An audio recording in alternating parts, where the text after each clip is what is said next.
Hello, my name is Ian Peterman. I'm CEO and founder of Peterman Design Firm. And today I want to talk about how you can start planning for a new startup idea. So having an idea is great, but if you're wanting to start a new business and actually build it up rather than trying to just, get the IP and find someone eventually to buy your intellectual property and the idea from you, which is possible, but usually takes quite a bit longer unless you already have a really good relationship with someone who buys that kind of IP that you're generating.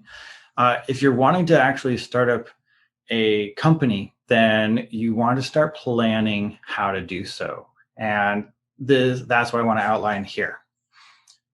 I want to go over 5 things, defining your goal for the startup, defining your team. We've already talked about this a little bit, but for a startup, you want to really be aware of who you need to have involved. Third, do market research. Fourth, your budgeting, planning all your financials.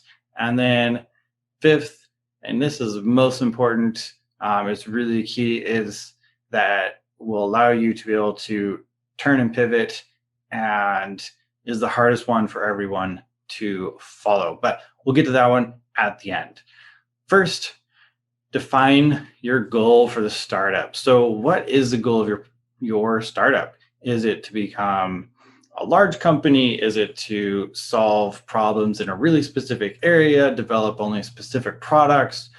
That goal can be many different things, but you want to really define what's the goal for the startup.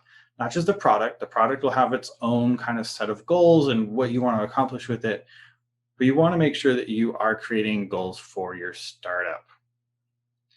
Second, define your team.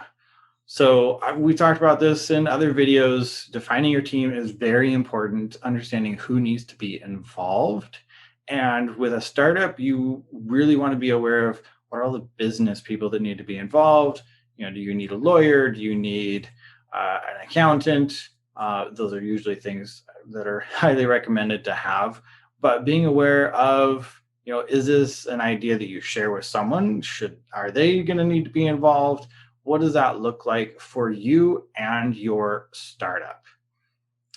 Third, start doing market research. Now, I tell everyone, when you start developing a product, you need to do market research. You need to do a study of the impact. How is your product going to impact things on every level? Social, economic, environmental. What are those impacts? And you also want to be doing this market research early. But when you're doing a startup, you want to step back a little bit and do a little bit broader market research. Not in terms of actually broadening your market necessarily, but it might mean that.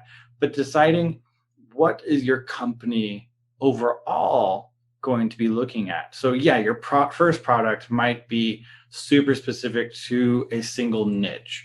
And while you are doing that, you might in your goals have said for your startup that you want to touch on 3 or 4 different areas. And so you want to start doing the market research for all of those areas that you want the company to be involved, you want the startup to be involved, because that will lend itself as you begin creating a product roadmap for a product line, for multiple products.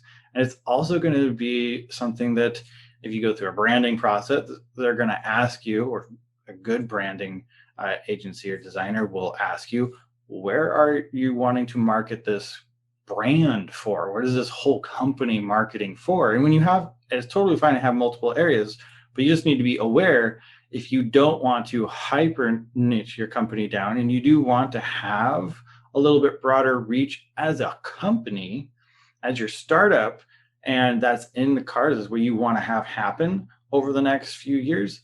Being aware of that early on is really important because it can help with all the other things that will happen in product development, road mapping, and figuring out your product line, and also identifying, who is really your competition. And part of that is if you really niche down and you only are going for one, then your competition are only companies involved in just that. So you might have a list of, maybe say 5.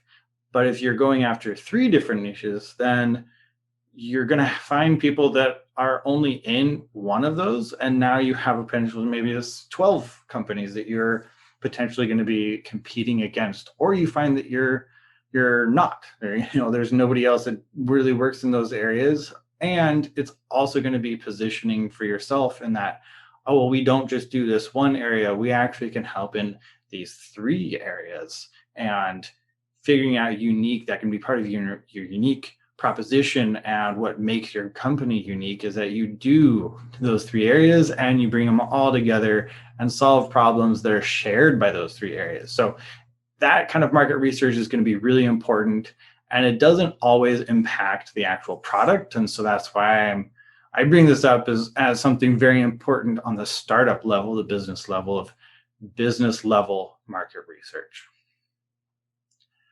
So 4 is establish your budget. Establishing your budget is really important. You may have very little budget, but it doesn't really matter how much your budget is.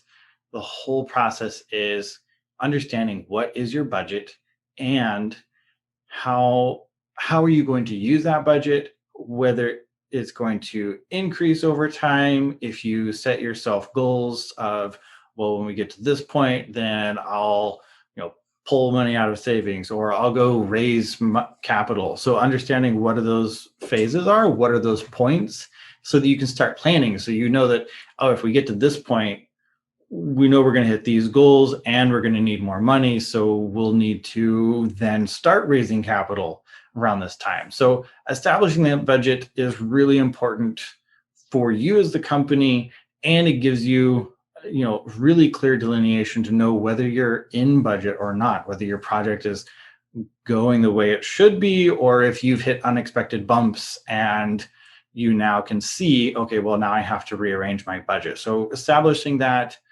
is really important, and making sure that you have a portion set aside for your product that you're launching, and having a portion set aside for the rest of your business expenses, legal, all the things that go into starting up an actual company. You want to make sure that you have that delineation so that you don't use up all your budget on business stuff and only leave a little bit for the product when it needs more. So budgeting that all out is really important.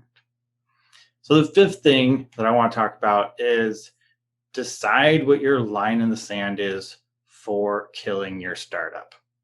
Now, it might seem a little violent, but the reality is most of the time when there's a failure in a startup, it failed a while before they actually stopped it. So before you get in too far into the project, before you even start, know what is the point and really define it, and don't let yourself slip on this. What is the point where you've determined that it is not going to be successful, or is going to cost too much and you can't do it? And that line is going to be different for everyone. You're going to have a different threshold for how many hours you work a week, how much money you spend, how big of a team you need to have involved, how much capital you need to raise. Determining what are those, I don't want to go past this, and creating that will give you a bit of a safer space, and it also will help protect you from being one of those startups that ends up burning more and more and more money trying to solve a bunch of things that they didn't really want to. It's outside of what they initially were willing to do. But when you get to that point and you feel you're so invested, you just keep investing more and more and more and more, even on a bad idea, and not being willing to shift it. That is something you want to avoid. And the only way to do that is creating that line in the sand and saying, okay, well, if we get to this point and we don't have a product, or we've worked on this for a year and we don't have enough customers to be making X dollar amount, those, you can create that line in the sand. And yeah, you can always change it if you're like, well, yeah, this was the line, but we're 95% of the way there. I think with a little bit more, like with 2 more months, we can get there. Or, with a little bit more money, we can get there.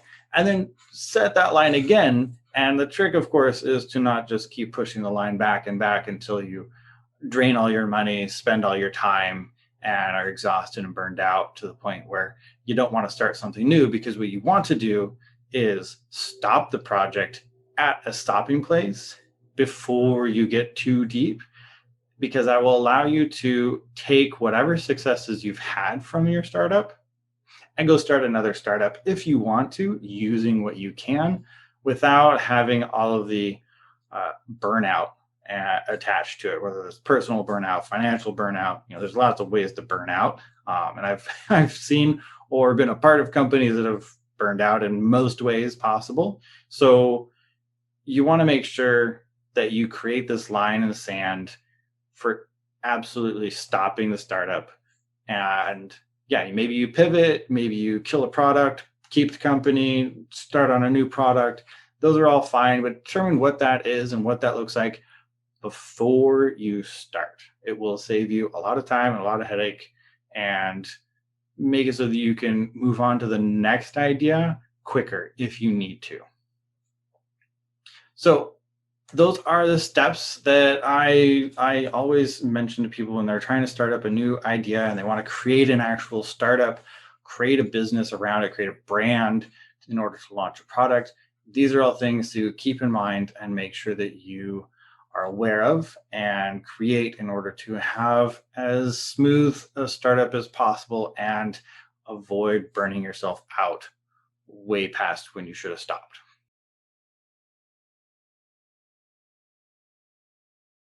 Hey, thanks for watching. We really appreciate our viewers. And if you haven't subscribed yet, please do subscribe to our channel so you can get more great videos like this in your feed, and like the video. If you want to learn more about the Peterman Design Firm, please check us out on our website, petermanfirm.com. You'll find link and information in the description. And of course, we're on all social media as well. So check us out there. All right. Thank you.